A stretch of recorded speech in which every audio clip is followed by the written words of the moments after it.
Welcome to nutrition series part 3. Previous వీడియోలో 6 essential nutrients అయిన minerals and water గురించి తెలుసుకున్నాం కదా. సో ఈరోజు వైటమిన్స్ గురించి తెలుసుకుందాం.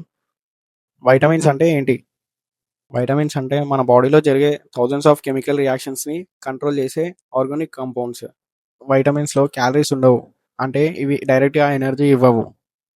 కానీ మన బాడీ కరెక్ట్గా వర్క్ చేయాలి, గ్రోత్ జరగాలి, బాడీ హెల్తీగా మెయింటైన్ అవ్వాలి అంటే కంపల్సరీ వైటమిన్స్ ఉండాలి. వైటమిన్స్ని 2 కేటగిరీస్‌లో డివైడ్ చేస్తారు. ఒకటి ఫ్యాట్ సాల్యుబుల్ వైటమిన్స్, ఒకటి వాటర్ సాల్యుబుల్ వైటమిన్స్. ఫస్ట్ ఇది ఫ్యాట్ సాల్యుబుల్ వైటమిన్స్. ఇందులో ఏ, డి, ఈ, కే ఈ వైటమిన్స్ బాడీ ఫ్యాట్‌లో స్టోర్ అవుతాయి. సెకండ్ ఇది water soluble vitamins. Vitamin C and మొత్తం బి కాంప్లెక్స్ వైటమిన్స్. ఈ వైటమిన్స్ బాడీలో ఎక్కువ రోజులు స్టోర్ అవ్వవు. ఒకవేళ ఎక్కువ ఉంటే యూరిన్ నుండి బయటికి వెళ్ళిపోతాయి. సప్లిమెంట్స్ గురించి ఒక ఇంపార్టెంట్ పాయింట్. సప్లిమెంట్స్ అవసరం ఉన్న వాళ్ళకి యూజ్ అవుతాయి. ఎక్కువ వైటమిన్స్ తీసుకుంటే ఎక్కువ హెల్త్ వస్తుందని అనుకుంటారు, కానీ ఓవర్ డోస్ అయితే టాక్సిసిటీ అనే ప్రాబ్లం వస్తుంది. Fat soluble vitamins toxicity. Vitamins A, D, E, K ఇవి బాడీ ఫ్యాట్లో స్టోర్ అవుతాయి.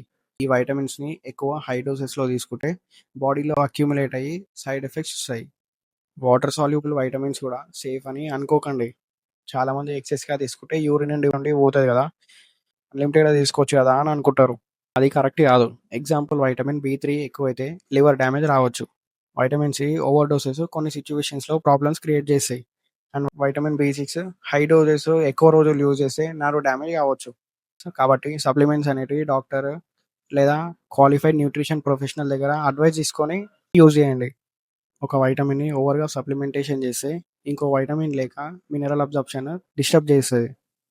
న్యూట్రియంట్ డెఫిషియన్సీస్ డెవలప్ అవుతాయి. సో ఆల్వేస్ బ్యాలెన్స్డ్ డైట్ అనేది best option. So water and fat soluble vitamins, దాని డెఫిషియన్సీ, సోర్సెస్, దాని toxicity, functions, so each and everything క్లియర్గా mention చేసి screen పైన ఇస్తున్నా. దీన్ని స్క్రీన్ షాట్ తీసుకొని రీల్ని సేవ్ చేసుకోండి. ఈ రీల్ని మీ friends, family members, gym partners ప్రతి ఒక్కరికి షేర్ చేయండి. సో వైటమిన్ డెఫిషియన్సీ అనేది కామన్ ప్రాబ్లం, కానీ అవేర్నెస్ అనేది చాలా తక్కువ. సో నెక్స్ట్ వీడియోలో మీకు ఇష్టమైన ప్రోటీన్ గురించి చెప్తా. ఇట్లాంటి న్యూట్రిషన్ కంటెంట్ కావాలంటే ఫాలో అవుట్.